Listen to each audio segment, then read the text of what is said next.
Hi, drmaas.com video blog back and answering questions again. I've had a lot of them on facelift surgery in the last week, and I wanted to try to get many of them addressed. It's a popular thing to do this time of year, and a lot of people are thinking about rolling back the clock 10 or 15 years, which is really what a lower facelift or a facelift in our standard terminology does.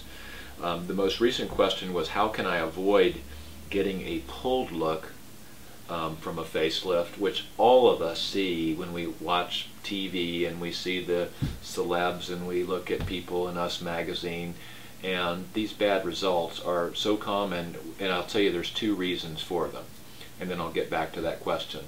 The reasons for these unusual outcomes are either unusual or extreme expectations from the patient, and usually that's done in combination with a doctor who's promising something that's unusual or extreme. There is absolutely no reason that anyone should have a pulled or stretched look with a facelift procedure.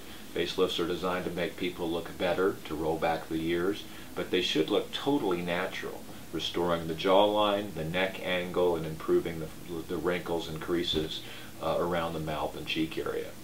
So the patient asked, how do I avoid it? And I would say the simple answer is make sure you've got a doctor that understands what your concerns are, that is able to address those, and make sure that the concerns are that you get a natural look. There are lots of docs that promote doing various kinds of facelifts. I don't think you have to minimize the outcomes in any way to avoid the stretch look. I think you can have great contour of the jawline, great improvement of the neck without looking one bit stretched or pulled, and the best way for you as a patient to get a good result, is that you can control this, is to find a doctor that's seeking with you a natural look, restoration of the contour. The techniques that are used are really important in this regard. They don't want to pull the skin too tight. Many doctors do a skin-only technique or a very nominal technique with the so-called SMAs, or deep connective tissue layer underneath the skin.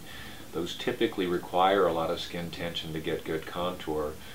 I'd just summarize by saying, as long as your expectations are reasonable and you have a good idea of what you want, there's absolutely no reason to get a pulled or stretched look on the face, and that's something that shouldn't happen. Getting referrals from friends that have had good results, looking at the doctor's photographs, asking the physician, surgeon about the experience they've had in doing facelifts are all important things in terms of evaluating who does your lift, and who does your lift is really the important thing in terms of avoiding that stretched or windswept type of look. drmaas.com video blog, thanks for viewing. Don't forget to send in your questions, and you can send them by video if you wish with your images by going to drmaas.com and dropping me both a video and a message, and we can try to answer your questions. Thanks.